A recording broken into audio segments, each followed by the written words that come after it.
watching his wife Jasmine laugh with her father as they approached the entrance.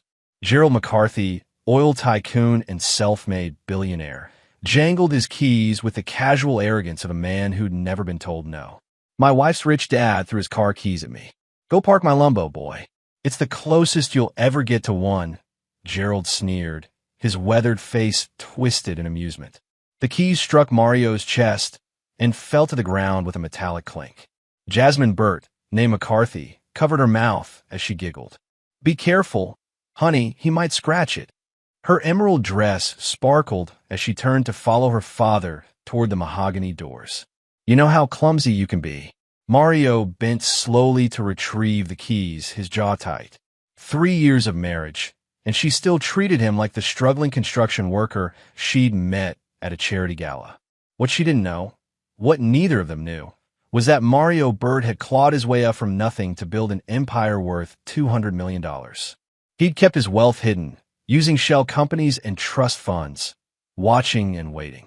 The manager, a thin man named Albert Hanna, rushed toward Gerald and Jasmine as they reached the entrance. Wait a minute, Albert called out, his voice carrying across the parking lot. Our owner is coming. Gerald paused, straightening his tie. About time. I've been waiting 3 months for this reservation. Then Mario entered through the main doors, having slipped inside through the staff entrance. The transformation was immediate. Gone was the submissive husband. In his place stood a man who commanded respect, whose presence filled the room.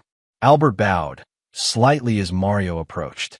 Mr. Burt, Albert said formally. Your table is ready, sir. Gerald and Jasmine turned pale as fresh snow. The keys to the Lamborghini felt heavy in Mario's palm as he smiled coldly at his wife and father-in-law. Welcome to Chateau Noir, Mario said, his voice carrying the authority of ownership. I believe you have a reservation under McCarthy. Gerald's mouth opened and closed like a fish gasping for air.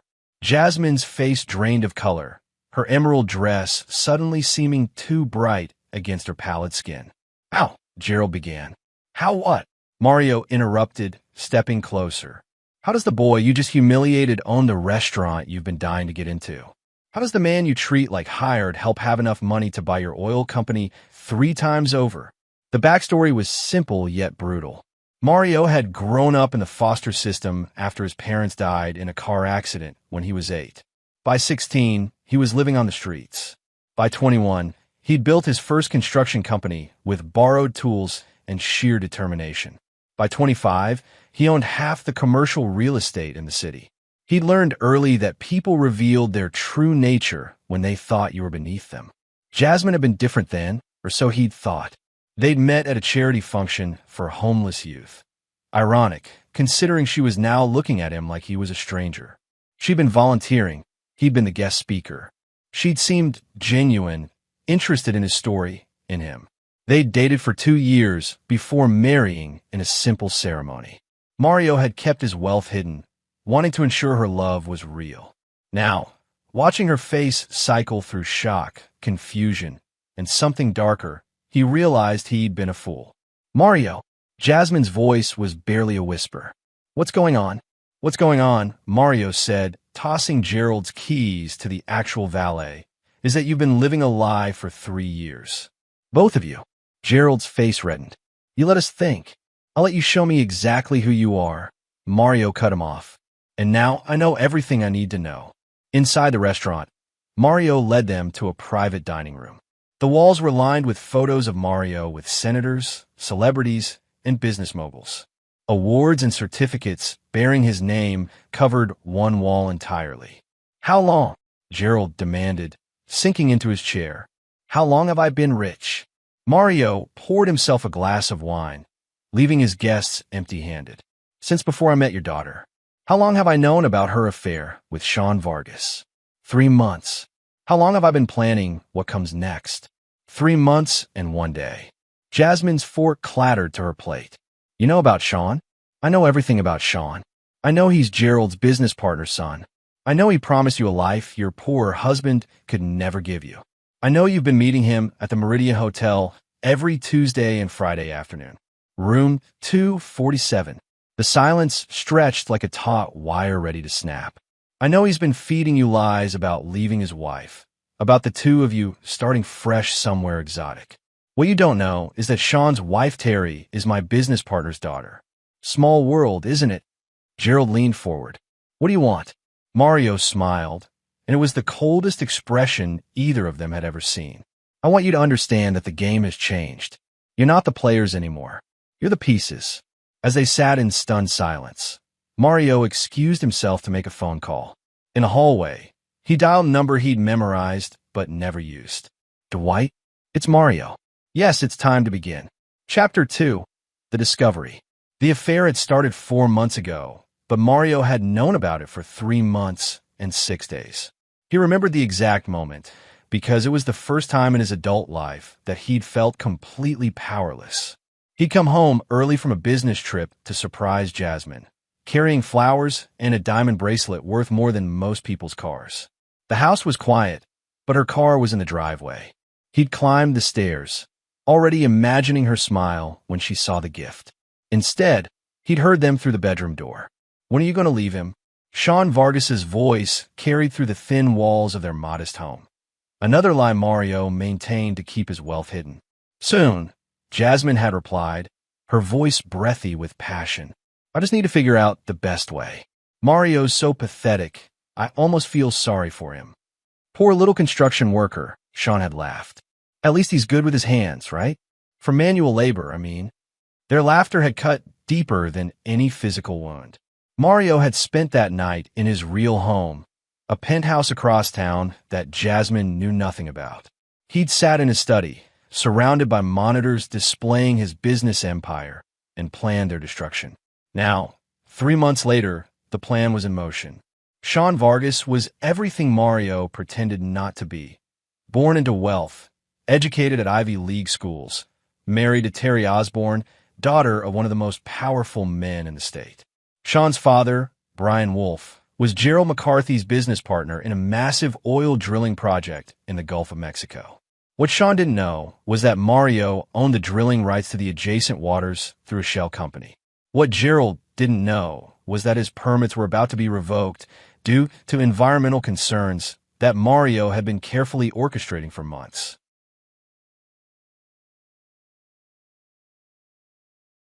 Back at the restaurant, Mario returned to find Jasmine crying and Gerald making angry phone calls.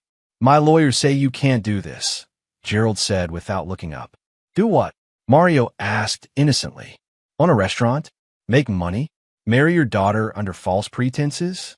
Which part exactly can I do? You know what I mean? Mario sat down and cut into his steak. I'm afraid I don't. Please enlighten me. Gerald's face was purple now. You think you can destroy my business because my daughter made a mistake? A mistake? Mario chewed thoughtfully. Is that what we're calling a 4-month affair? How refreshingly modern of you. Jasmine looked up, mascara streaking down her cheeks.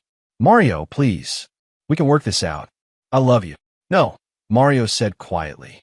You love what you thought I couldn't give you. Security, status, money. The problem is I had all of those things. I just wanted to see if you could love the man instead of the wallet. He pulled out his phone and showed them a series of photos. Jasmine and Sean entering the hotel. Jasmine and Sean in compromising positions by the pool. Jasmine and Sean planning their future together. The private investigator was very thorough, Mario explained.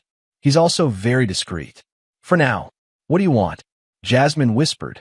Mario leaned back in his chair. I want you to understand that every choice has consequences. Sean chose to seduce a married woman. You chose to betray your vows. Gerald chose to humiliate me publicly. Now you all get to live with the results. His phone buzzed. A text from Dwight Hoffman. Phase 1 complete. The permits are suspended pending investigation. Mario smiled. Gerald, I'd check your messages if I were you. Gerald's phone rang immediately. His face went from purple to ashen as he listened to the voice on the other end. Impossible, he muttered. We had all the proper documentation. Did you? Mario asked. Because I'm looking at a report that says there's been a significant oil spill in the area. Kill a lot of fish. The EPA is very upset. They're considering criminal charges. There was no spill. Gerald shouted. Wasn't there? Mario pulled up another file on his phone. Because I have photos, timestamps, water samples. It's amazing what you can accomplish when you own the testing company. The room fell silent except for Gerald's labored breathing. You fabricated evidence, Jasmine said, her voice hollow. I created leverage, Mario corrected. Sean's father, Brian, is about to lose everything because of this investigation. Sean's trust fund? Gone. His inheritance? Evaporated. His wife? Well, Terry's father doesn't like men who destroy the family business. Mario stood up and straightened his tie. You three have 36 hours to make your choices. Jasmine, you can file for divorce and walk away with nothing, or you can drag this out and I'll make sure every society page in the country knows about your affair.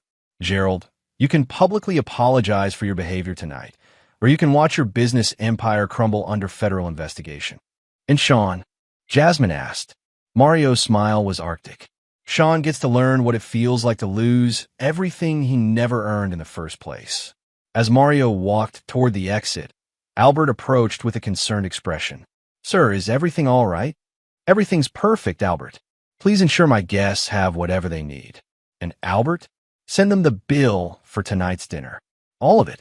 The wine, the private room, the chef's special preparations. I think a $10,000 meal will help them remember this evening. Outside, Mario retrieved his phone and made another call. Wilson, it's time for phase 2. Yes, I want everything. Bank records, credit reports, social media accounts. I want to know every secret they've ever kept. The valet brought Mario's car around.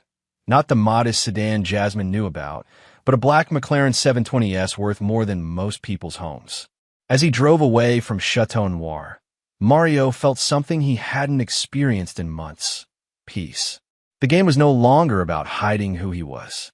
Now it was about showing them exactly who they'd chosen to cross. Behind him, through the restaurant's windows, he could see 3 figures still sitting at the table, their world crashing down around them with the weight of their own choices.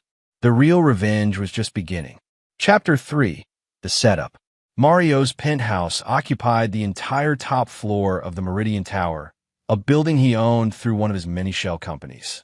Ironically, it was the same hotel where Jasmine and Sean conducted their affair, just 40 floors above their usual meeting place. The next morning, Mario stood in his study watching the news. Channel 7 was running a story about the environmental disaster in the Gulf of Mexico, complete with aerial shots of oil-slicked water and dead marine life. The reporter, a woman named Cora McCarty, no relation to Gerald despite the name, was describing the worst ecological disaster in the region's history. Mario's phone rang. Dwight Hoffman's name appeared on the screen. The samples are holding up under scrutiny, Dwight reported. Our marine biologist confirms everything looks authentic. The EPA is moving forward with the investigation. And Brian Wolf? Panicking. He's been calling Gerald every 20 minutes since the story broke. Sean's trust fund has been frozen pending the outcome of the investigation. Mario nodded, watching a pelican struggle to fly with oil-covered wings. What about the hotel footage? Delivered to Terry Osborne this morning, along with a complete dossier on her husband's activities. Her father received a copy as well. Good. Have Wilson prepare the financial documents for Phase 3. I want Gerald's credit lines called in simultaneously. After ending the call, Mario showered and dressed in a charcoal suit that cost more than Gerald paid his best employees in a month. He had meetings scheduled with 3 different city council members, a federal judge, and the mayor's chief of staff. By evening, Gerald McCarthy would understand the true meaning of powerlessness. The first meeting was with Earl Schultz, the city's longest-serving council member and a man who owed his political career to Mario's strategic donations. You're asking me to revoke permits on private property, Earl said nervously, reading through the documents Mario had provided.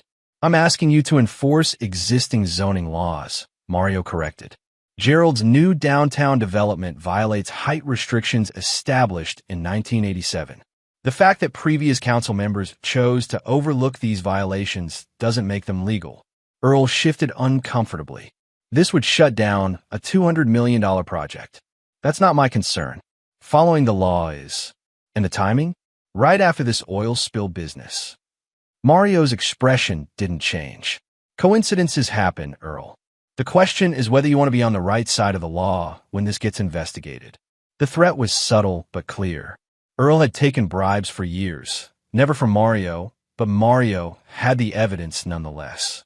Sometimes being thorough meant collecting insurance policies you hoped never to use. I'll call an emergency session, Earl conceded. I thought you might see reason. The second meeting with federal judge Nathaniel Aguilar was more complex. Mario needed criminal charges filed against the Wolf-McCarthy Partnership for environmental crimes, but he also needed those charges to lead exactly where he wanted them to go. The evidence is compelling, Judge Aguilar admitted, reviewing the fabricated oil spill documentation. But federal environmental crimes require intent to prove willful negligence, which is why I'm providing this, Mario said, sliding a folder across the mahogany desk. Inside were emails between Brian Wolf and Gerald McCarthy discussing cost-cutting measures on safety equipment, dated 3 months before the supposed spill. The emails were forgeries, but they were perfect forgeries created by a team of specialists who usually work for intelligence agencies. How did you obtain these? The judge asked. A concerned whistleblower came forward, someone with access to internal communications who was horrified by what they saw. I'll need to verify their authenticity. Of course, I've included contact information for the whistleblower. He's prepared to testify under oath. The whistleblower was actually Grant Branch, a former Wolf-McCarthy employee who'd been fired for exposing safety violations 2 years ago. Mario had found Grant living in poverty, bitter and angry. For $50,000 and a new identity, Grant was happy to play his part in bringing down his former employers. By the time Mario finished his third meeting, Gerald McCarthy's world was collapsing at precisely the speed Mario had calculated. That evening, Mario sat in his penthouse study, monitoring multiple phone conversations through surveillance equipment that definitely violated federal law, but was completely untraceable. He listened to Gerald screaming at his lawyers, to Brian Wolf demanding explanations from the EPA, and to Sean Vargas begging his wife for forgiveness. The most interesting conversation was between Jasmine and her mother, Lynn Wade McCarthy. I don't understand how this happened, Jasmine was saying. Mario was nobody. He fixed things and carried heavy objects. How does someone like that become powerful enough to destroy Daddy's business? Maybe you should have paid attention to the man you married instead of the money you thought you wanted, Lynn replied coldly. You don't understand. Sean and I, we had plans. That is the operative phrase. Sean's wife threw him out this morning. His father disowned him this afternoon. His trust fund is frozen indefinitely. Whatever plans you had, I suggest you make new ones. I could go back to Mario, beg for forgiveness. For what your father tells me, Mario isn't the forgiving type. You made your choice, Jasmine. Now you get to live with the consequences. Mario ended the surveillance feed and poured himself a glass of whiskey that cost more than most people made in a week. Tomorrow would bring Phase 3, the complete financial destruction of everyone who had betrayed him. But tonight, he had a special visitor coming. The elevator chimed at exactly 9 o'clock. Terry Osborne stepped into Mario's penthouse, her designer dress perfectly pressed despite the emotional devastation of her day. Mr. Burt, she said formally, thank you for agreeing to see me. Mrs. Vargas, please sit down. Terry was everything Jasmine pretended to be, elegant, intelligent, and genuinely powerful in her own right. Her father, Jimmy Sears, owned the largest construction company in the state. She managed the business side of their empire while he handled the physical operations. I received your package this morning, she said without preamble. I thought you should know the truth about your husband. Why? Her brown eyes studied Mario intently. What do you gain from destroying my marriage? Your marriage was already destroyed. I just provided you with the evidence. Terry nodded slowly. I filed for divorce. Sean will get nothing. I assumed as much. But that's not why I'm here. She leaned forward slightly. I want to know what else you're planning. My family's business works closely with Wolf Construction. If they go down, we could be affected. Mario smiled. Finally, someone who understood how the game was really played. Your family's business will be fine. In fact, I have a proposition that might interest you. I'm listening. Gerald McCarthy is about to lose everything. His construction permits are being revoked, his oil partnership is under federal investigation, and his credit lines are being called in. Someone will need to take over his downtown development project. Someone like my father's company. Someone exactly like your father's company. For about 30 cents on the dollar. Terry's smile was sharp and predatory. And what do you want in return? Your husband has caused me considerable emotional distress. I think he should face the consequences of his actions in a very personal way. What kind of consequences? Mario stood and walked to his window, looking down at the city lights. Sean thinks he understands power because he was born into money. I want to learn what real power looks like. Meaning tomorrow morning, Sean is going to receive a visit from some very upset investors who believe he stole their money. They're going to be very persuasive in their demands for repayment. Terry was quiet for a long moment. You're talking about physical violence. I'm talking about education. Sean has lived his entire life without consequences. It's time he learned what happens when you take what doesn't belong to you. And if I don't help you, Mario turned back to face her. Then you get to watch your family's business suffer when Wolf Construction defaults on their contracts. Gerald's projects represent 40% of your father's revenue. If those contracts disappear, the threat hung in the air like smoke. What exactly do you need from me? Terry asked finally. Tomorrow afternoon, Sean will be desperate for money. He'll come to you begging for help, promising to change, swearing he'll do anything to fix what he's broken. I need you to send him to a specific location. Where? Mario wrote an address on a piece of paper and handed it to her. An abandoned warehouse in the industrial district. Tell him there's a businessman there who might be willing to help him out of his current difficulties.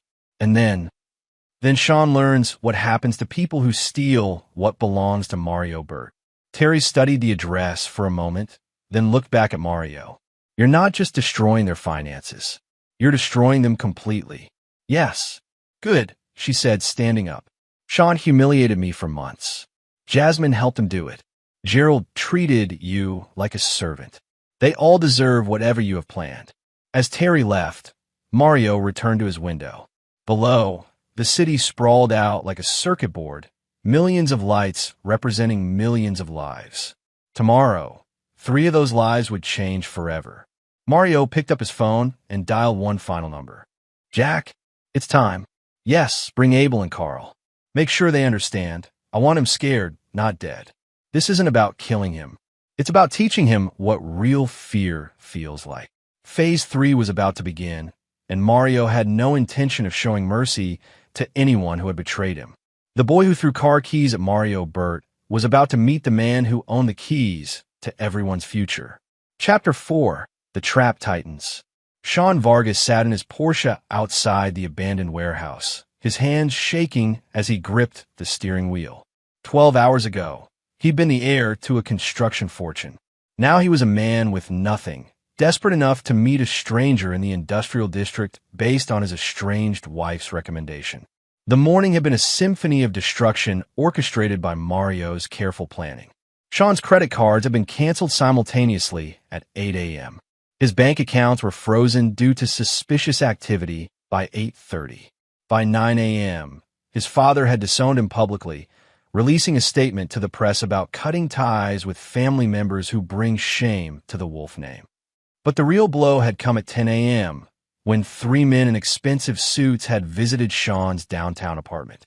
Jack Nichols was the kind of man who collected debts for people who preferred to remain anonymous. His associates, Abel Morse and Carl Richardson, specialized in making problems disappear permanently. They'd explained to Sean, in very clear terms, that he owed money to some very dangerous people. $500,000, Jack had said, settling into Sean's leather chair like he owned it. You borrowed it 6 months ago to cover some gambling debts. Now, these people want it back. I never borrowed any money, Sean had protested. Carl had smiled, pulling out a folder thick with documentation. Says here you did. Got your signature and everything. Even got witnesses. The documents were forgeries, but they were perfect forgeries. Sean's signature had been copied from the affair photos Mario had obtained. Hotel registrations, credit card receipts, anything with Sean's handwriting. The witnesses were real people Mario had paid to remember meetings that never happened. I want my money by midnight, Jack had continued. With interest. Call it 600,000, round numbers. I don't have that kind of money. Then you better find it. These people don't accept payment plans. Now Sean sat outside the warehouse, hoping the mystery businessman Terry had mentioned could somehow solve his problems. His phone buzzed with another threatening text from Jack. 11 hours left. Hope you like broken bones. Inside the warehouse, Mario watched Sean through security cameras he'd installed the week before. The building belonged to him, purchased through another shell company months ago, specifically for this purpose. It had been a clothing factory once, but now it was empty except for the carefully staged setup Mario had arranged. He's been sitting out there for 20 minutes, reported Wilson Klein, Mario's head of security. Think he's getting cold feet. He'll come in, Mario said confidently. Desperation is a powerful motivator. Wilson nodded toward the three men standing nearby. And if he tries to run, he won't get far. Brandon's watching the back exit.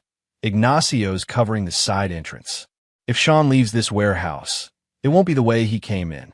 Finally, Sean gathered enough courage to enter the building. The main door creaked open, echoing through the empty space. Dust motes danced in the afternoon sunlight, streaming through broken windows. Hello, Sean called out, his voice betraying his fear. Is anyone here? Terry said someone wanted to meet me. Mario stepped out of the shadows. No longer the humble construction worker, or even the restaurant owner from the night before. Now he wore a black tactical vest and dark jeans, looking like exactly what he was, a predator who had cornered his prey. Hello, Sean, Mario said quietly. Sean's face went white. You? But Terry said exactly what I told her to say. Surprised? You shouldn't be. When you destroy someone's marriage, you shouldn't expect their ex-wife to help you. Sean backed toward the door, but Brandon Bullock stepped into view, blocking the exit. All 6'4" of Brandon's frame filled the doorway completely. Going somewhere? Mario asked. What do you want? Sean's voice cracked like a teenager's.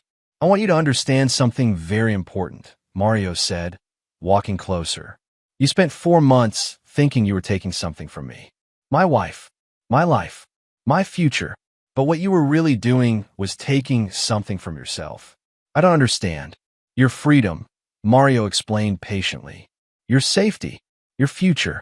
See, when you decided to seduce my wife, you made an enemy. And I'm not the kind of enemy who forgives and forgets. Sean's eyes darted around the warehouse, looking for another exit. Look, I'm sorry about Jasmine. We can work something out. I'll pay you back somehow. Pay me back. Mario laughed, the sound echoing off the empty walls. You think this is about money? You think you can write a check and make this go away? Then what do you want? Mario pulled out his phone and showed Sean a video. It was security footage from the hotel where Sean and Jasmine had met, but the timestamp showed yesterday, long after Mario had revealed his true identity to them. This was taken 24 hours ago, Mario said. Even after you knew who I really was, even after you knew what I was capable of, you still met with my wife. You still thought you could take what was mine. In the video, Sean and Jasmine were arguing in the hotel parking lot. Their voices weren't audible, but their body language told the story clearly. Sean demanding that Jasmine leave with him. Jasmine refusing, Sean grabbing her arm roughly when she tried to walk away. You put your hands on her, Mario continued, his voice dropping to a whisper. You physically forced her to stay when she wanted to leave. That makes you something worse than an adulterer, Sean. That makes you an abuser. It wasn't like that. She was being unreasonable. She was trying to end a relationship that had become dangerous for everyone involved. You were trying to force her to abandon her entire life for a man who couldn't even stay loyal to his own wife. Mario nodded to Wilson, who handed him a manila folder. Let me show you what your future looks like, Mario said, opening the folder. Jack Nichols and his friends? They're real debt collectors. The $500,000 you supposedly owe? That's real too, as far as the legal system is concerned. He showed Sean the first document, a loan agreement bearing Sean's forged signature. The witnesses who will testify that you borrowed this money, they're real people with real identities and no criminal records. When they testify under oath that you borrowed money from the wrong people, who's going to believe your story about being framed? The second document was even worse. A police report filed that morning claiming Sean had assaulted a woman during a drug deal gone wrong. The woman was an actress Mario had hired, but her story would be convincing enough to add assault charges to Sean's growing legal problems. The beauty of this, Mario continued, is that none of it is technically illegal. The debt is real, even if it's fabricated. The witnesses are telling the truth about what they've been paid to remember. The assault charge is based on a real complaint filed by a real person. Sean sank to his knees on the dirty warehouse floor. Please, I'll do anything. I'll disappear. I'll never come back to the city. Just please don't do this. You had that option yesterday, Mario said coldly. You could have walked away when you realized who I was. Instead, you chose to double down. You chose to put your hands on my wife and demand that she choose between her marriage and her safety. Mario's phone buzzed with a text message. He smiled as he read it. Good news, he told Sean. Your father just declared bankruptcy. The federal investigation into the oil spill has expanded to include all of Wolf Construction's projects for the past 5 years. Turns out you've been cutting corners on safety regulations for a long time. That's impossible. We follow all safety protocols. Do you? Because I have employees who are willing to testify otherwise. Former employees who were fired for reporting safety violations. Employees who have very detailed records of conversations with your father about saving money by ignoring regulations. The truth was that Wolf Construction had been cutting corners, just not to the extent Mario's witnesses would claim. But the real violations provided enough foundation to make the fabricated ones believable. Grant Branch sends his regards, by the way, Mario added. He's particularly looking forward to testifying about the time your father told him to shut up or find another job when he reported structural weaknesses in the Meridian Tower Foundation. Sean's face went completely white. The Meridian Tower? But that's where hundreds of people live and work every day, yes. Imagine how the families will feel when they learn their homes and offices might collapse because Brian Wolf wanted to save money on concrete. The Meridian Tower was structurally sound. Mario owned it and had had it inspected thoroughly. But Grant's testimony would plant enough doubt to force a complete evacuation and reconstruction, costing the Wolf family everything they had left. Your father will spend the rest of his life in federal prison, Mario continued. Your mother will lose the house, the cars, everything. Your sister Kelly Mills will have to explain to her children why Grandpa is a convicted criminal. My sister has nothing to do with this. Neither did I, until you decided to take what was mine. Mario walked to where Sean knelt on the floor and crouched down to meet his eyes. Here's what's going to happen, he said quietly. In 1 hour, Jack Nichols is going to find you. He's going to collect the money you owe, one way or another. If you don't have it, and you won't, he's going to break both your legs and dump you outside the city limits. You can't do this. I could do whatever I want. I have more money than you ever dreamed of, more connections than you can imagine, and more patience than you deserve. I spent months planning this moment, and I'm going to savor every second of watching your world burn. Mario stood up and walked toward the exit. Oh, and Sean, when you're sitting in that hospital bed with your legs in casts, thinking about how your life went wrong, remember this. I gave you a chance to walk away. You chose to stay and fight. Now you get to live with the consequences. As Mario reached the door, Sean called out desperately. What about Jasmine? What are you going to do to her? Mario paused and looked back. Jasmine made her choice. She chose you over me, chose excitement over stability, chose what she thought would make her happy over what actually would. Now she gets to discover what life with nothing looks like. She loves you. No, Mario said sadly. She loved what she thought I couldn't give her. She never bothered to find out who I really was. Just like you never bothered to find out what I was really capable of. The warehouse door slammed shut behind Mario, leaving Sean alone with his fear and the approaching sound of footsteps from the shadows. Jack Nichols stepped into the light, cracking his knuckles with a sound like breaking bones.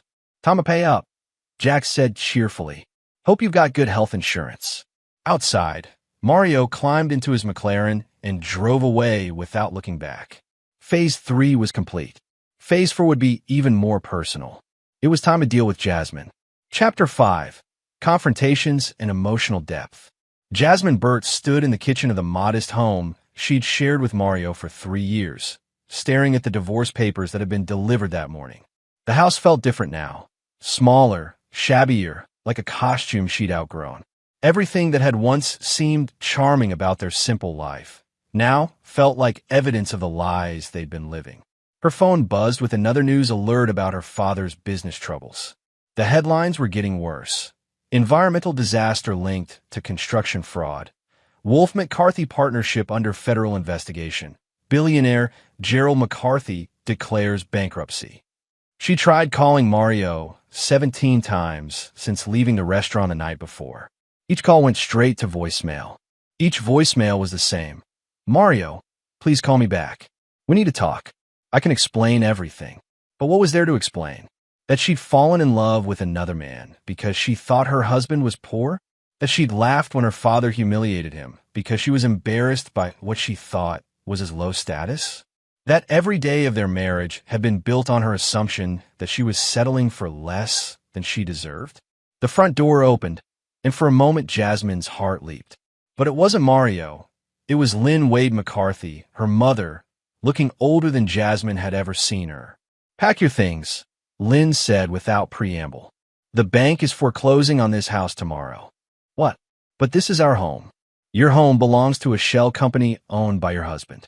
Apparently, Mario has been paying the mortgage for 3 years.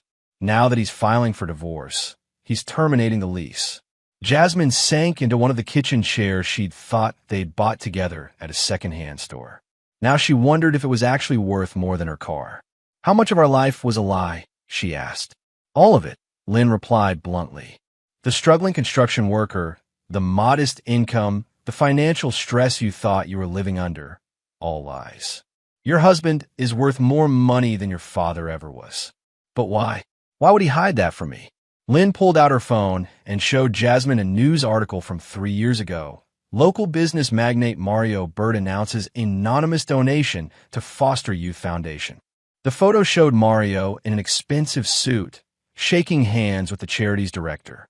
The caption identified him as reclusive millionaire Mario Burt, whose construction empire has transformed the city's skyline. This was taken 2 months before you met him, Lynn said. He was already rich when you started dating. He chose to hide it from you. But why would he do that? Maybe he wanted to see if you could love him for who he was instead of what he had. Apparently, you failed the test. The words hit Jasmine like physical blows. She remembered their early dates. Mario talking about growing up in foster care, about working construction jobs to pay for night school, about dreaming of building something meaningful. She'd been charmed by his stories, moved by his struggles, impressed by his determination to succeed despite his circumstances. But she'd also been secretly relieved when Sean entered her life, offering her the lifestyle she'd grown up expecting. Sean's wealth was visible, obvious, comfortable. He took her to expensive restaurants, bought her designer clothes, promised her a life of luxury that her poor husband could never provide. Have you heard from Sean? Lynn asked. Not since yesterday. His phone goes straight to voicemail. Lynn's expression darkened. You might want to turn on the news. The local evening news was running a story about a man found beaten in an abandoned warehouse. The victim was identified as Sean Vargas, son of prominent businessman Brian Wolf. He was alive, but in critical condition with 2 broken legs, a fractured skull, and internal injuries. Police believe this was connected to gambling debts, the reporter was saying. Mr. Vargas was reportedly involved with loan sharks who became violent when he couldn't repay what he owed. Jasmine's hands shook as she reached for her phone. She dialed Mario's number again, and this time he answered. Hello, Jasmine. Did you do this? She whispered. Do what? Sean. The warehouse. The beating. Sean made some poor financial decisions. I had nothing to do with the consequences. You're lying. Am I? Can you prove I was anywhere near that warehouse? Can you prove I know anything about his gambling debts? Can you prove I've done anything except discover that my wife was cheating on me?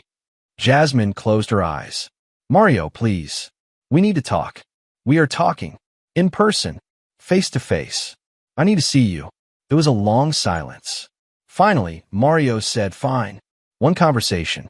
Tonight at 9 o'clock. The penthouse at Meridian Tower. The hotel where you and Sean met for 4 months, yes. Fitting, don't you think? The line went dead. At 9 o'clock, Jasmine stood outside the penthouse elevator, using a key card Mario had left for her at the front desk. Her hand shook as she pressed the button for the top floor. The elevator opened into a foyer more luxurious than any home she'd ever seen. Marble floors, crystal chandeliers, artwork that belonged in museums. This was Mario's real life, the life he'd hidden from her completely. Impressive, isn't it? Mario's voice came from the living room.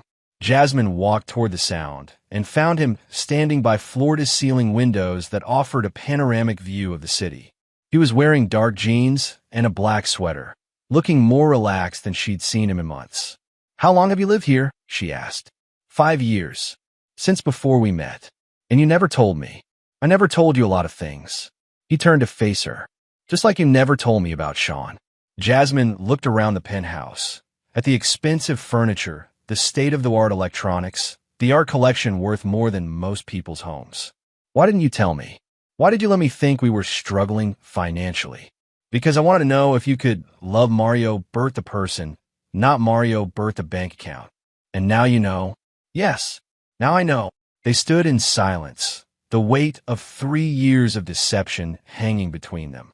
I did love you, Jasmine said finally. The person, I mean, in the beginning. Did you? Or did you love the idea of rescuing someone from poverty? Did you love feeling superior to the man you were helping to succeed? The question cut deep because it contained truth. Jasmine remembered the satisfaction she felt when coworkers praised her for marrying down, for choosing love over money. She'd enjoyed being seen as selfless, as someone who cared more about character than wealth. When did it change? Mario asked. When Sean started paying attention to me. When he showed me what my life could be like if I was with someone who could give me the things I grew up with. The things I could have given you all along. But you didn't. You chose to lie to me, to make me think we couldn't afford nice things, to let me worry about money every month.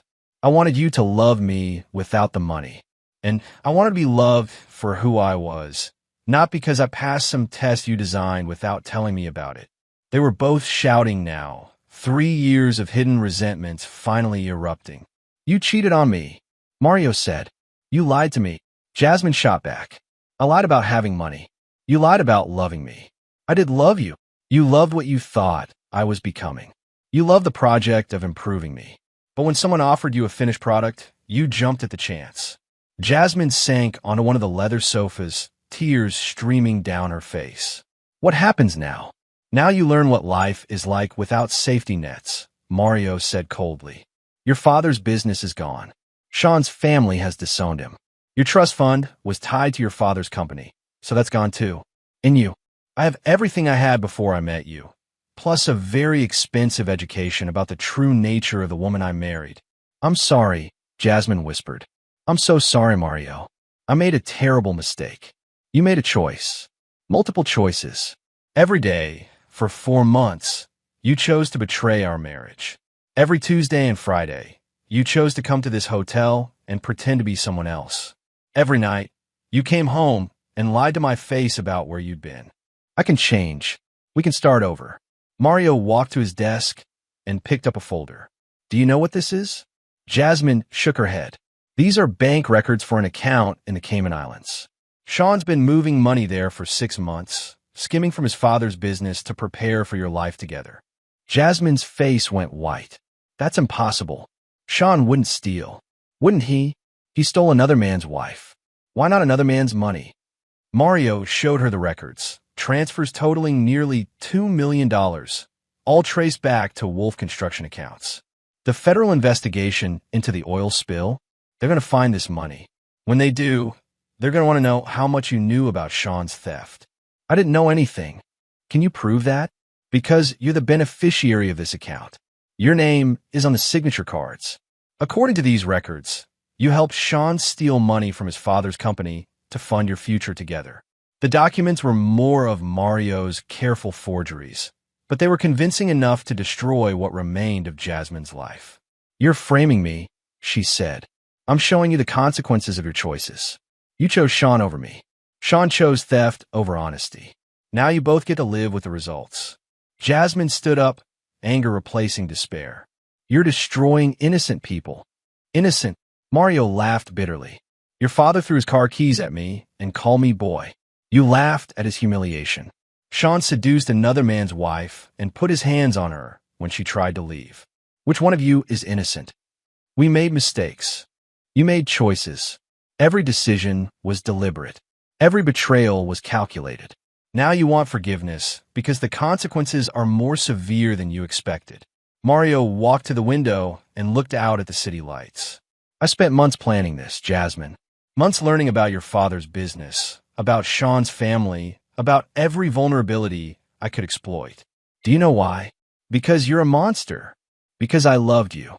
Because I gave you everything I had, my trust, my heart, my future, and you threw it away for a man who promised you things I already owned." He turned back to face her. "The Mario you married would have forgiven you. He would have fought for your marriage, gone to counseling, tried to rebuild what you'd broken. But that Mario was an illusion. I'm the real Mario, and I don't forgive betrayal. What about mercy? What about second chances? What about loyalty? What about honoring your vows? You didn't give me a second chance when Sean showed interest. You gave up on our marriage the moment something better came along." Jasmine walked to the elevator, her heart breaking with each step. At the doors, she turned back one final time. "I hope someday you'll understand that destroying us won't fix what's broken inside you," she said. "And I hope someday you'll understand that some betrayals can't be forgiven," Mario replied. The elevator doors closed between them, sealing the end of their marriage and the beginning of Jasmine's new reality. Mario stood alone in his penthouse, surrounded by the wealth and power he'd hidden from the woman he'd loved. For the first time since discovering the affair, he allowed himself to feel the full weight of his loss. He'd won. Gerald, Sean, and Jasmine were all facing consequences they'd never recover from.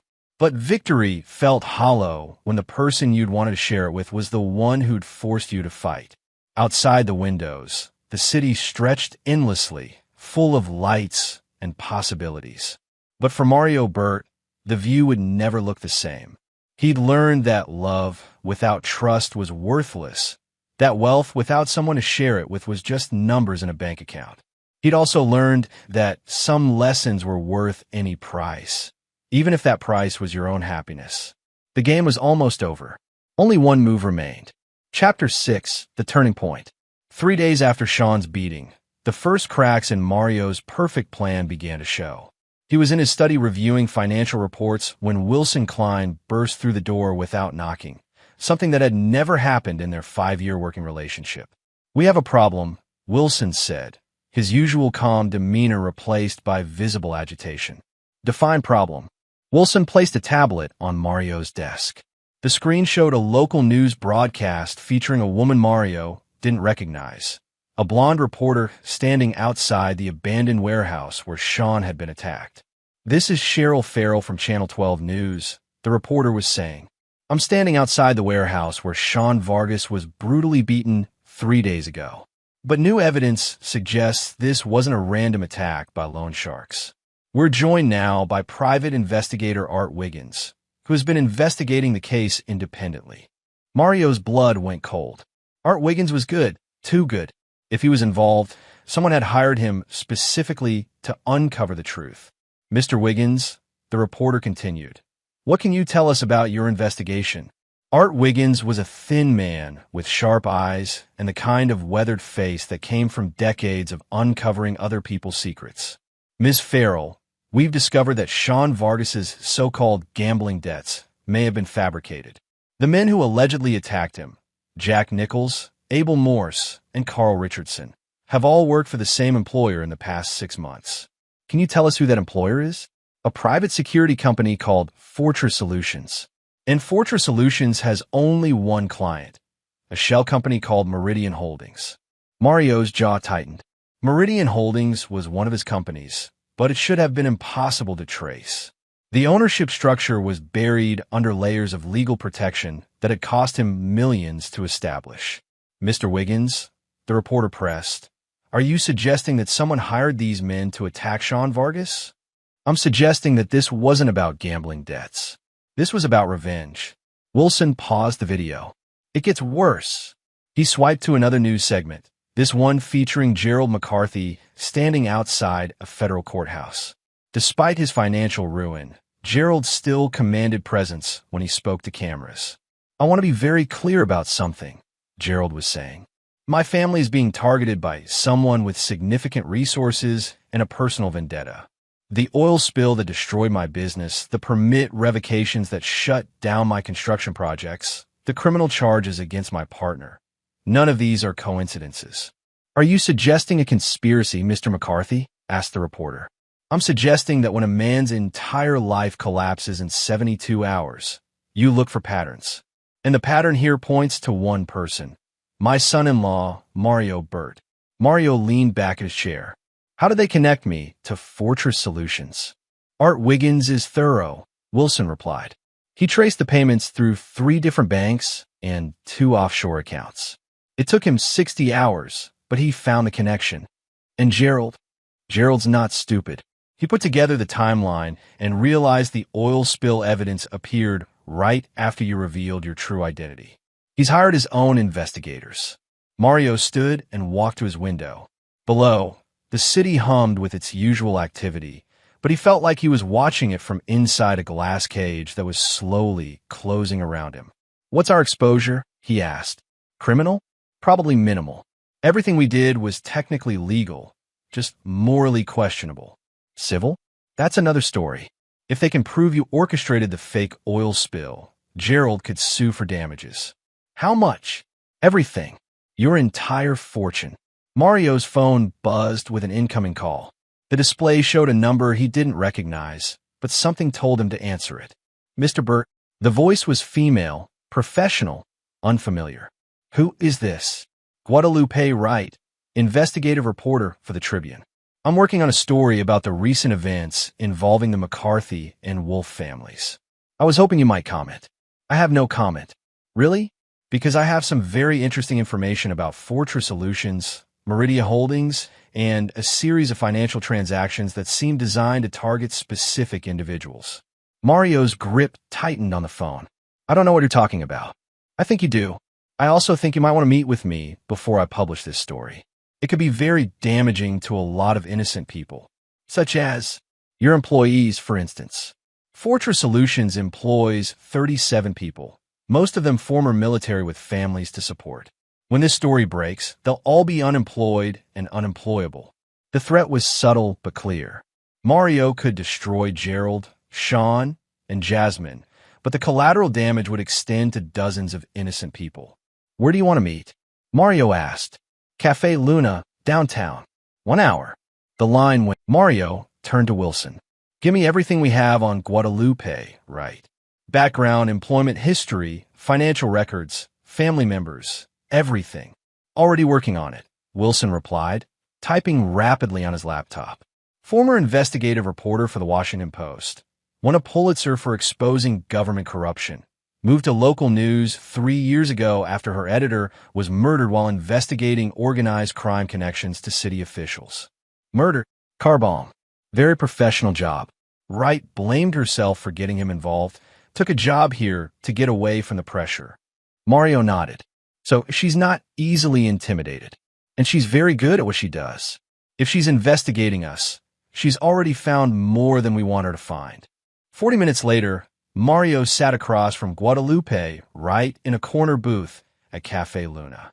She was younger than he'd expected, probably mid-30s, with intelligent dark eyes and the kind of focused intensity that came from years of digging up buried truths. Thank you for meeting with me, she said, opening a thick folder. Let's skip the pleasantries. What do you want? I want to understand why a successful businessman would go to such elaborate lengths to destroy 3 people. I have no idea what you're talking about. Guadalupe smiled and pulled out a photograph. It showed Mario entering the abandoned warehouse 2 hours before Sean was found beaten. Security camera from the building across the street, she explained. Amazing what technology can capture these days. Mario studied the photo. That proves I was in the area. It doesn't prove I was involved in any assault. No, but this does. She showed him another photo. Jack Nichols leaving the same warehouse 30 minutes after Mario had entered. Still circumstantial. True. But when you combine it with financial records showing payments from Meridian Holdings to Fortress Solutions and testimony from 3 witnesses who saw you meeting with Jack Nichols last week, the picture becomes clearer. Mario leaned forward. What witnesses? Employees at your restaurant. Seems you forgot about the security cameras in your own establishment. The mistake was elementary, and Mario cursed himself for not thinking of it. He'd been so focused on monitoring his targets that he'd forgotten to protect himself. What do you want? He asked. I want the story. Why did you do it? What drove a successful man to commit elaborate acts of revenge against his own family? It's not a story you'd understand. Try me.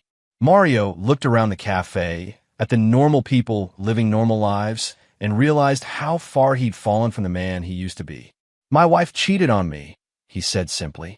Men get cheated on every day. They don't usually respond by destroying entire businesses and having people beaten. They do when they've spent their entire life learning that showing weakness gets you destroyed. Mario found himself talking, the words spilling out like water through a broken dam. He told her about the foster system, about learning to hide his emotions as a survival mechanism. He told her about building his fortune through sheer determination, about meeting Jasmine and thinking he'd finally found someone who could love him for who he was underneath the money. So you hid your wealth to test her love, Guadalupe said. I wanted to know if she could see past the surface. And when she failed the test, you decided to punish everyone involved. I decided to show them consequences. Gerald humiliated me because he thought I was poor. Sean seduced my wife because he thought I was weak. Jasmine betrayed me because she thought I couldn't give her what she wanted. All of them made the same mistake. They judged me based on what they saw, not who I was. Guadalupe was quiet for a long moment, making notes in her reporter's notebook. You realize what you become, don't you? She asked finally. Enlighten me. The very thing you accuse them of being. You've judged them based on their worst moments instead of who they really are. Gerald's an arrogant man, but he built his business from nothing just like you did. Sean made a terrible choice, but he's not a criminal.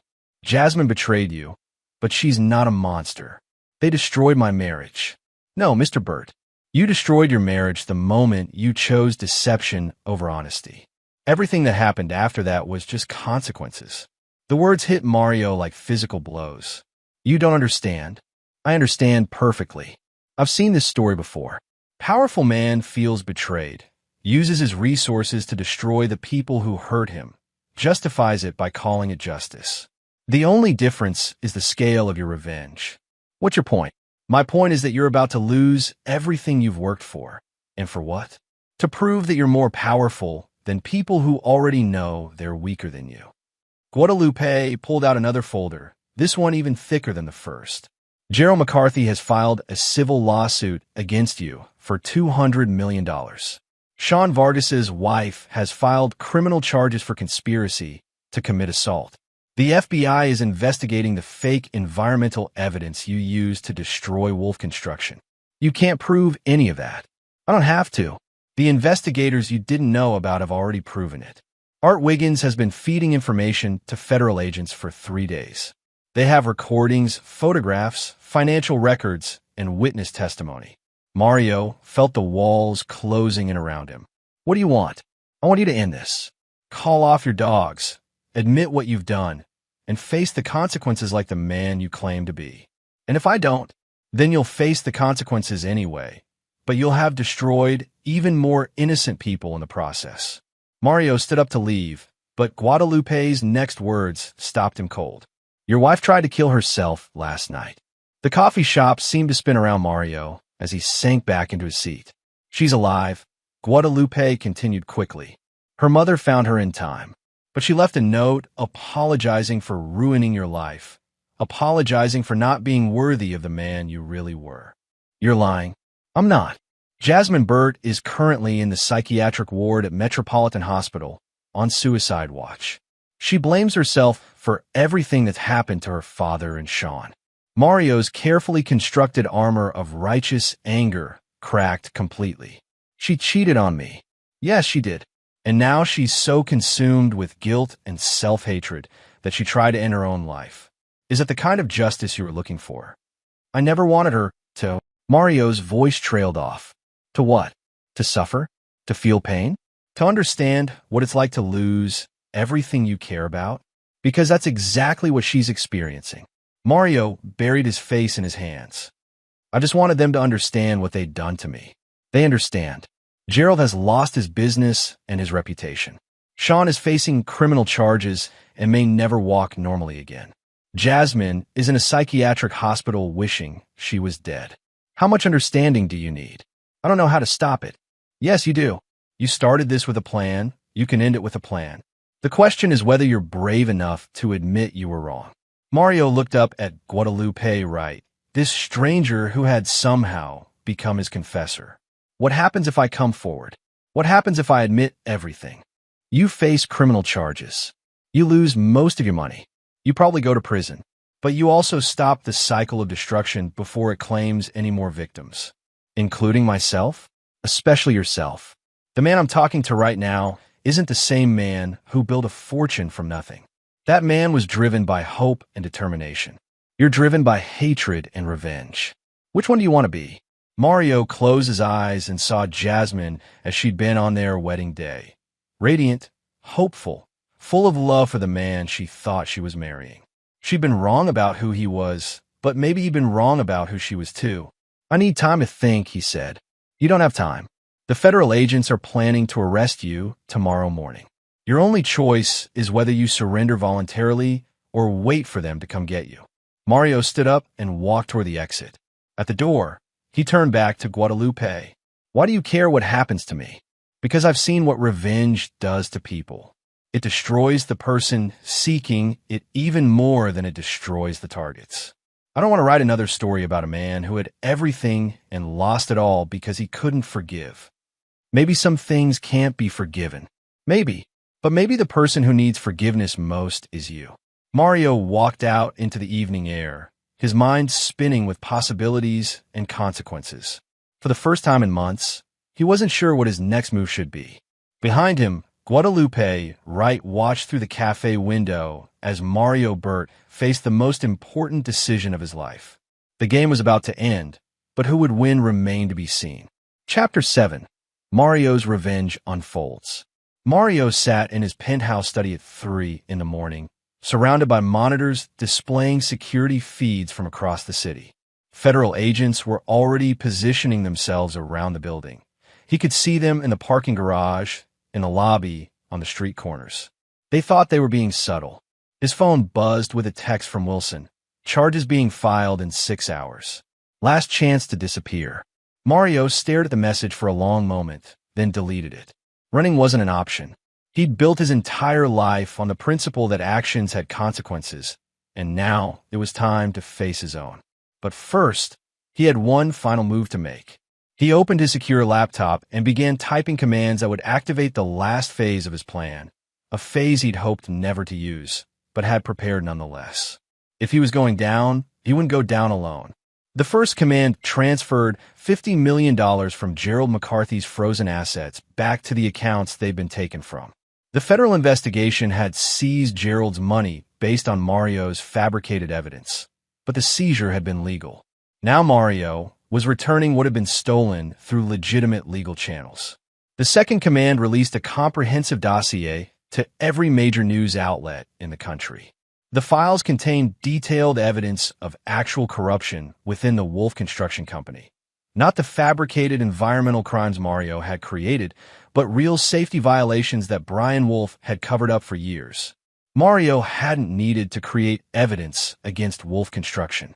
The real evidence had been there all along, hidden in employee complaints and safety reports that had been buried by company lawyers. Mario had simply chosen to use fake evidence because it was faster and more dramatic.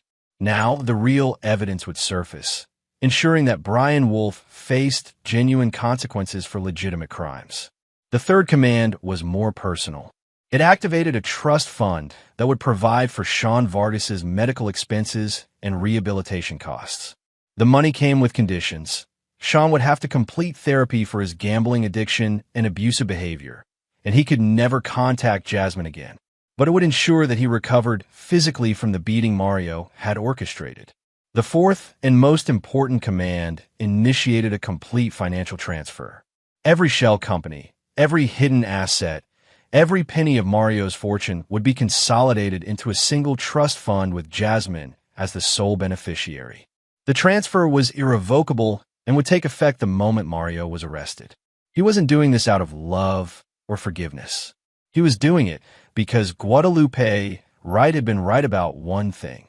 Jasmine's attempted suicide was more consequence than he'd intended to create. Mario's computer chimed as the final transfer completed. In 6 hours, when the federal agents arrived, they would find a man worth exactly nothing except for the clothes on his back and the criminal charges against him. But before that happened, he had one last conversation to conduct.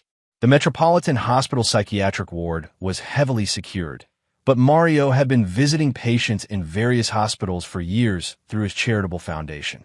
Getting inside required only a phone call to the night administrator. "Mr. Burt," said Dr. Angelina Valdez, the attending psychiatrist.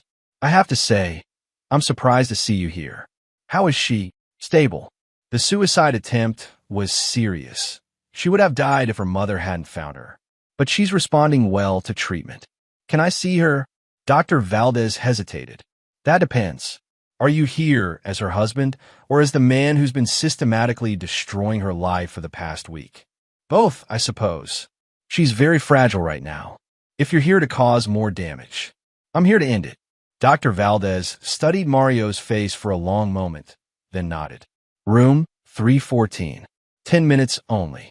Jasmine looked smaller than Mario remembered, sitting by the window in a hospital gown with her hair pulled back and no makeup. She turned when he entered, and her expression cycled through shock, fear, and something that might have been hope. "Mario, why are you here?" "I came to tell you something important." He sat in the chair across from her bed. "In about 5 hours, federal agents are going to arrest me for conspiracy, fraud, and a dozen other charges. I'll probably spend the next 10 years in prison. I don't understand. I fabricated evidence to destroy your father's business. I hired men to beat Sean. I created fake debt records and false witness testimony. I committed multiple federal crimes, and now I'm going to face the consequences." Jasmine stared at him in silence. "But before I go to prison," Mario continued, "I wanted you to know that you're going to be financially secure. Everything I own, every company, every property, every investment is being transferred to a trust fund in your name. I don't want your money. It's not about what you want. It's about what you need. You'll have enough to take care of your mother, to help your father rebuild his life, to pay for Sean's medical expenses if you choose to." "Why would you do this?" Mario looked out the window at the sunrise beginning to paint the sky. "Because I realized something last night.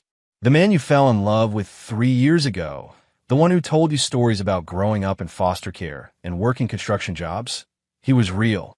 He was just richer than you knew. Mario, the man you cheated on, the one who hid his wealth and tested your love, he was an imposter. I created him because I was afraid you couldn't love the real me. The real you. A man who grew up believing that everyone would eventually abandon him. A man so terrified of being hurt that he hurt everyone else first.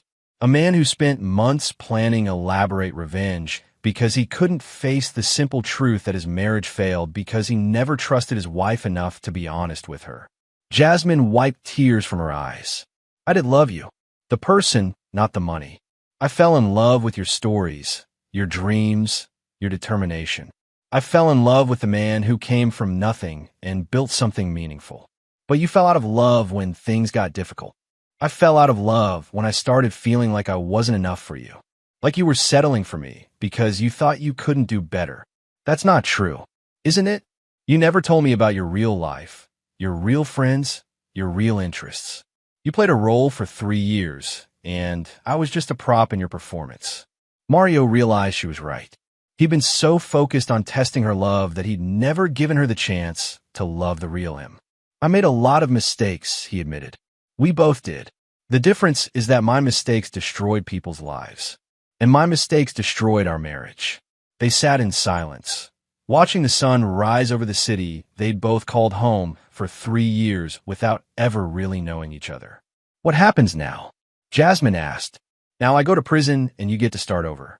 With money this time, but without the baggage of being married to a man who doesn't know how to trust anyone. I don't want to start over. I want to figure out how to fix what we broke. Mario smiled sadly. Some things can't be fixed, Jasmine. Some mistakes have permanent consequences. Are you asking for forgiveness? I'm not asking for anything. I'm just telling you that I understand now why you did what you did. I understand that living with someone who hides who they really are is its own kind of prison. And I understand that betraying someone who trusted you with their heart is its own kind of murder. Mario stood up to leave. Take care of yourself. Take care of your mother. And if you want to help Sean recover, the money will be there. Mario, wait. He paused at the door. In 10 years, when you get out of prison, would you want to have coffee sometime? Just to see who we've become. Mario looked back at the woman he'd loved and betrayed and destroyed and saved, all in the span of a single week. Ask me in 10 years, he said. Maybe by then I'll know how to answer that question. As Mario walked through the hospital corridors toward the exit, his phone buzzed with updates from the automated systems he'd set in motion. Gerald's assets were being unfrozen. Sean's medical trust was being established. Jasmine's inheritance was being finalized. By the time the federal agents arrived at his penthouse, Mario would have nothing left except the truth about what he'd done and why he'd done it. Outside the hospital, the sun was fully up and the city was coming to life. Mario drove through the streets he'd conquered and was about to lose, thinking about the choices that had brought him to this moment. He'd started this week as a man with everything, wealth, power, and a wife he thought loved him. He was ending it as a man with nothing except the knowledge that some victories cost more than they're worth. His phone rang one last time. Wilson's name appeared on the screen. They're moving in, Wilson reported. 5 minutes out. Good, Mario said. It's time. Any regrets? Mario thought about Jasmine in her hospital bed, about Gerald learning to live without his empire, about Sean facing recovery and redemption. Ask me in 10 years, he said, and hung up the phone. The final phase of Mario Burt's revenge was complete. He destroyed his enemies and himself with equal efficiency. Now came the hardest part, learning to live with the consequences. Chapter 8, Final Confrontations. The federal courthouse was a fortress of granite and glass that had witnessed the downfall of corrupt politicians, organized crime bosses, and white-collar criminals for over 50 years. On a gray October morning, it would add Mario Burt to that list. The media circus outside was spectacular. News vans lined the street. Reporters shouted questions at anyone entering the building, and protesters held signs calling for justice. The story of the wealthy businessman who had orchestrated elaborate revenge against his cheating wife and her family had captured national attention.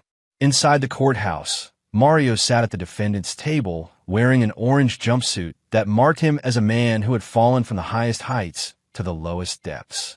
His lawyer, a public defender named Mike Herring, shuffled through papers with the resigned expression of a man who knew his client was guilty of everything the government accused him of. Last chance to consider a plea deal, Mike whispered. The prosecutor is willing to accept 15 years if you allocate to all charges. No, Mario said quietly. I want a trial. Mario, you confessed to everything.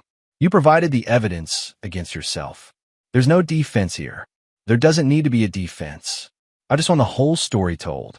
In the gallery behind him, Mario could see the faces of everyone his actions had affected. Gerald McCarthy sat in the front row, looking older but somehow more solid than he had before losing his fortune. Lynn Wade McCarthy sat beside him, holding the hand of her daughter. Jasmine was there, released from the hospital, but still pale and fragile. She wore a simple black dress and kept her eyes fixed on her hands, as if looking at Mario would cause physical pain. Sean Vargas sat in a wheelchair near the back, his legs still in casts but his eyes clear and focused. Beside him sat Terry Osborne, now Terry Sears again, having reclaimed her maiden name after the divorce was finalized. The prosecution's case was devastating in its thoroughness. Federal prosecutor Brandon Bullock methodically laid out every element of Mario's conspiracy, from the fabricated environmental evidence to the orchestrated assault on Sean Vargas. Ladies and gentlemen of the jury, Bullock said in his opening statement, this case is about a man who possessed immense wealth and power, and who used both to systematically destroy the lives of people who had wronged him. The defendant didn't just seek justice, he sought vengeance, and he didn't care who got hurt in the process. Bullock presented the financial records showing payments to Fortress Solutions, the forged documents used to frame Gerald McCarthy's business, and the fabricated loan agreements that had led to Sean's beating. He called witnesses who testified about Mario's meetings with Jack Nichols and his associates. The most damaging testimony came from Art Wiggins, the private investigator who had unraveled Mario's conspiracy. The defendant's plan was comprehensive and ruthless, Wiggins testified. He spent months studying his targets, identifying their vulnerabilities, and creating elaborate scenarios designed to cause maximum damage to their lives and reputations. In your professional opinion, Bullock asked, was this the work of someone seeking justice or someone seeking revenge? Revenge, Wiggins answered without hesitation. Justice involves the legal system and proportional consequences. This was personal destruction carried out with criminal methods. When it came time for the defense, Mike Herring called only one witness, Mario himself. Mr. Burt, Herring began, you've confessed to conspiracy, fraud, and multiple other federal crimes. Why are you here today instead of accepting a plea agreement? Because I want people to understand what happened and why it happened. Tell the jury about your childhood. Mario described growing up in the foster system, the abandonment and abuse he'd endured, and the lessons he'd learned about survival and trust. He talked about building his fortune through determination and sacrifice, and about meeting Jasmine at a time when he thought he'd finally found someone who could love him for who he was. Why did you hide your wealth from your wife? Because I wanted to know if she could love Mario the person instead of Mario the bank account. I'd seen too many relationships where money was the real attraction. And when you discovered the affair, I felt like everything I'd feared about relationships had come true. That people would always choose someone better when they had the option. So you decided to get revenge. I decided to show them what consequences looked like. Gerald humiliated me because he thought I was poor. Sean seduced my wife because he thought I was weak. Jasmine betrayed me because she thought I couldn't give her what she wanted. I wanted them to understand that they'd misjudged me. Do you regret what you did? Mario looked out at the gallery, meeting the eyes of each person his actions had affected. I regret that innocent people were hurt. I regret that my employees at Fortress Solutions lost their jobs. I regret that Jasmine was so consumed with guilt that she tried to take her own life. But do you regret seeking revenge against the people who wronged you? No, Mario said simply. I regret that I felt it was necessary. The prosecutor's cross-examination was brutal and efficient. Mr. Burt, you've testified that you wanted people to understand consequences. Let's talk about those consequences. Gerald McCarthy lost his business and nearly lost his life savings. Was that a proportional response to him treating you disrespectfully at a restaurant? No. Sean Vargas suffered serious injuries that will affect him for the rest of his life. Was that a proportional response to him having an affair with your wife? No. Your wife attempted suicide because of the guilt and shame you caused her to feel. Was that a proportional response to her infidelity? No. Then why did you do it? Mario was quiet for a long moment. Because I could. Because I had the power to destroy them. And I convinced myself that they deserved it. And now, do you still believe they deserved what you did to them? I believe they deserve consequences for their actions. I don't believe they deserved the specific consequences I chose to impose. What's the difference? The difference is that consequences should teach lessons and promote justice. What I did was punishment designed to satisfy my own anger. So you're admitting that your actions were motivated by revenge rather than justice? Yes. And you're admitting that you used your wealth and power to harm people who were weaker than you? Yes. No further questions. During closing arguments, The prosecutor painted Mario as a dangerous man whose wealth had allowed him to act as judge, jury, and executioner in his own personal vendetta. The defendant wants you to feel sorry for him because he had a difficult childhood and because his wife cheated on him. But millions of people have difficult childhoods and betrayals in their marriages. They don't respond by orchestrating elaborate criminal conspiracies to destroy the people who hurt them. The defense's closing argument was simple and direct. Mario Burt did terrible things for understandable reasons. He's not asking for your sympathy or your forgiveness. He's asking for your understanding. He's a man who built something meaningful from nothing, who opened his heart to someone he thought he could trust, and who discovered that trust was misplaced. His response was wrong, but his pain was real. The jury deliberated for 3 hours. When they returned, the forewoman stood and read the verdict. Guilty on all counts. Judge Nathaniel Aguilar scheduled sentencing for the following week, but he addressed Mario directly before dismissing the court. Mr. Burt, I've seen a lot of criminal defendants in my courtroom over the years. Most of them try to justify their actions or minimize their responsibility. You've done neither of those things. You've accepted full responsibility for your crimes and shown genuine remorse for the harm you caused. However, acceptance of responsibility doesn't erase the gravity of what you did. You used your considerable resources to systematically destroy multiple lives because your feelings were hurt. That kind of abuse of power cannot be tolerated in a civilized society. The judge paused, looking directly at Mario. I hope that when you get out of prison, you'll use your intelligence and determination for something more constructive than revenge. As the bailiffs led Mario away in handcuffs, he looked back one final time at the gallery. Gerald McCarthy was watching him with an expression that might have been respect. Sean Vargas was talking quietly to his physical therapist about his recovery timeline. Jasmine met his eyes across the courtroom and mouthed 2 words, "Thank you." Mario wasn't sure what she was thanking him for. The money he'd left her, the confession that had ended their mutual torment, or the lessons they'd both learned about the price of deception and betrayal. Maybe it didn't matter. Some conversations were too complex for words anyway. As the courtroom doors closed behind him, Mario Burt began the next phase of his life, learning to live with the consequences of choices that had seemed so clear when he was planning them, and so complicated now that they were irreversible.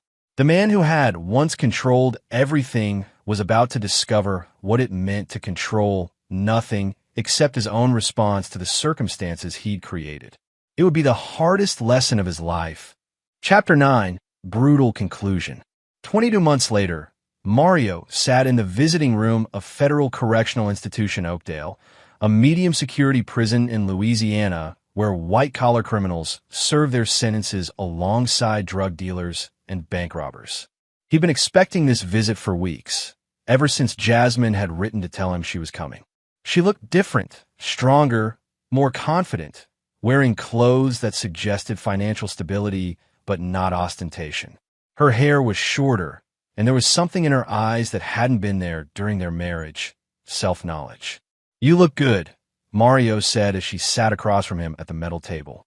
"Prison suits you," she replied, studying his face. "You look more like the man I thought I married." Funny how losing everything can clarify your perspective. They sat in uncomfortable silence for a moment, 2 people who had once shared a bed and a life now separated by more than just the table between them. "How's your father?" Mario asked. "Dead," Jasmine said simply. Mario's face went white. "What?" "Heart attack 6 months ago." The stress of losing everything, the shame of the scandal, the guilt about how he treated you, it all caught up with him. "I'm sorry," Mario said, and meant it. "Are you? Because this is what you wanted, isn't it? All of us destroyed, all of us paying for what we did to you." "No, I never wanted Gerald to die. But you're not surprised that he did." Mario looked down at his hands, which had once signed checks worth millions and now belonged to a man whose entire world consisted of a 6-by-8-foot cell. "How's your mother?" "Managing. The money you left me has been enough to take care of her, to pay for Dad's funeral, to help Sean with his medical bills." "You're helping Sean?" I'm helping Sean because that's what decent people do when someone is suffering, even if that someone hurt them. The judgment in her voice was clear, and Mario felt it like a physical blow. Tell me about Sean, he said. He'll never walk normally again. The beating you arranged damaged his spine. He uses a cane now, and he'll need surgery for the rest of his life. And his family? His father died in federal prison 8 months ago. Suicide. Brian Wolf couldn't handle the shame of the environmental charges and the financial ruin. Another death. Another consequence Mario hadn't intended, but should have anticipated. Sean's mother moved to Florida to live with her sister. Jasmine continued. His sister, Kelly, lost her house when the family business collapsed. Her children had to change schools, lost their friends, started over in a different state. You're here to make me feel guilty. I'm here to make you understand what your revenge really cost. Jasmine pulled out a folder and placed it on the table between them. These are the consequences you didn't plan for, she said. 37 employees of Fortress Solutions who lost their jobs when your company was shut down. 14 families who lost their homes. 6 children who couldn't go to college because their parents' savings were wiped out. She opened the folder to reveal photographs and documents. This is Martinez Rodriguez. He worked security for you for 3 years. When Fortress Solutions collapsed, he couldn't find another job because of the criminal investigation. His wife left him, took their 2 children. He's been homeless for 8 months. Mario stared at the photograph of a man he remembered as dedicated and professional. This is Elvira Davison. She was an accountant for one of your shell companies. When the FBI investigation revealed that the company was a front, she was blacklisted from the accounting profession. She's working as a cashier at a grocery store now, making 1/10 of what she used to earn. More photographs, more stories of lives destroyed by the collateral damage of Mario's revenge. And this, Jasmine said, pulling out a final photograph, is what your revenge did to me. The photograph showed Jasmine in the hospital after a suicide attempt, pale, hollow-eyed, connected to machines that had kept her alive when she'd wanted to die. You didn't just punish the people who wronged you, she said. You punished everyone connected to them. You punished their families, their employees, their children. You became the thing you accused us of being, someone who destroyed innocent people to satisfy your own desires. I know, Mario said quietly. Do you? Because I don't think you really understand what you've done. Jasmine leaned forward, her voice intense but controlled. My father died, believing he was a failure who had destroyed his family's legacy. Sean's father died, believing he was a criminal who had betrayed everyone who trusted him. Those men died carrying guilt for crimes they didn't commit, shame for mistakes that were manufactured by your elaborate revenge plot. They made real mistakes too. Yes, they did. My father was arrogant and cruel to you. Sean was selfish and destructive. But their real mistakes were human failings, not the monstrous crimes you convinced them they'd committed. And you? Mario asked, what were your real mistakes? I fell in love with the idea of being noble instead of falling in love with you. I married someone I thought I was saving instead of someone I thought was my equal. And when someone else offered me a different kind of love, I chose betrayal instead of honesty. Jasmine's voice softened slightly. But you know what my biggest mistake was? I spent 3 years living with someone who never trusted me enough to show me who he really was. I was married to a stranger who was testing me without telling me there was a test. So we're both responsible for destroying our marriage. We are. But only one of us responded by destroying innocent people. Mario was quiet for a long moment, absorbing the weight of what Jasmine was telling him. Why are you here? He asked finally. What do you want from me? I want you to understand that your revenge is still happening. Every day, people are suffering consequences from choices you made in anger. Children are going hungry because their parents lost jobs at companies you destroyed. Families are broken because you decided that everyone connected to your enemies deserved to be punished. What do you want me to do about it? I want you to stop it. I'm in prison. I can't stop anything. You can. You have almost 6 years left on your sentence. When you get out, you'll still be young enough to rebuild your fortune. The question is what you'll do with it. Jasmine pulled out another document, a proposal for a foundation that would provide assistance to the families affected by Mario's conspiracy. I've drawn up plans for a charitable foundation, she said. It would provide job training for displaced workers, college scholarships for children whose families lost their savings, counseling services for people dealing with the trauma of financial ruin. You want me to fund this with money I don't have. I want you to commit to funding it with money you'll earn after you're released. I want you to spend the rest of your life trying to repair the damage you caused instead of being proud of how effectively you destroyed your enemies. Mario studied the proposal, reading through detailed plans for assistance programs and rehabilitation services. And if I refuse, then you continue being the monster you became. You serve your sentence, get released, rebuild your fortune, and go back to being a man who values power over people. Is that what you think I am? A monster? I think you're a man who had the capacity for great good or great evil, and who chose evil when he was hurt. The question is whether that choice was permanent or whether you're capable of choosing differently. What about forgiveness? Mario asked. What about mercy for someone who made terrible mistakes? Forgiveness isn't something you ask for, Jasmine replied. It's something you earn through your actions. Mercy isn't something you deserve because you've suffered consequences. It's something you demonstrate by how you treat other people. She stood up to leave, gathering her papers. I'm not asking you to forgive yourself, Mario. I'm asking you to stop making other people pay for your pain. And if I do this, if I commit to your foundation, if I spend the rest of my life trying to make amends, what then? Do we have that coffee you mentioned in the hospital? Jasmine looked down at the man she'd once loved, the man who had loved her and destroyed her and saved her in the span of a single week. Ask me in 6 years, she said, after you show me who you really choose to be. As she walked toward the exit, Mario called after her. Jasmine, she turned back. I'm sorry. For all of it. For the lies, for the revenge, for the pain I caused you and everyone else. I know you are, she said. The question is whether you're sorry enough to spend the rest of your life proving it. The visiting room door closed behind her, leaving Mario alone with the weight of consequences he was still learning to understand. That night, in his cell, Mario read through Jasmine's foundation proposal again. The estimated cost was staggering, nearly $100 million over 20 years. It would require him to rebuild his fortune with the specific purpose of giving it away to the people his revenge had harmed. It would be a different kind of empire than the one he'd built before, not designed to accumulate power, but to repair damage. Not built on the principle that everyone would eventually betray him, but on the hope that some mistakes could be forgiven through sufficient effort to make amends. Mario pulled out a piece of paper and began to write. To the Board of Trustees of the Consequence Foundation, he began, naming Jasmine's proposal for the first time. I commit to funding this organization upon my release from federal prison. This letter constitutes a legally binding agreement that 25% of all income one earned for the remainder of my life will be donated to assist the families affected by my criminal conspiracy. He signed the document and sealed it in an envelope addressed to Jasmine. It wasn't redemption. Redemption couldn't be purchased with money or promises. But it was a beginning, a first step toward becoming someone who created more than he destroyed. Outside his cell window, the Louisiana night was dark and quiet.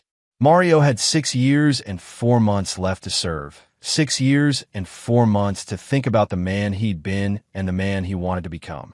For the first time since his arrest, he had something to look forward to besides his own freedom.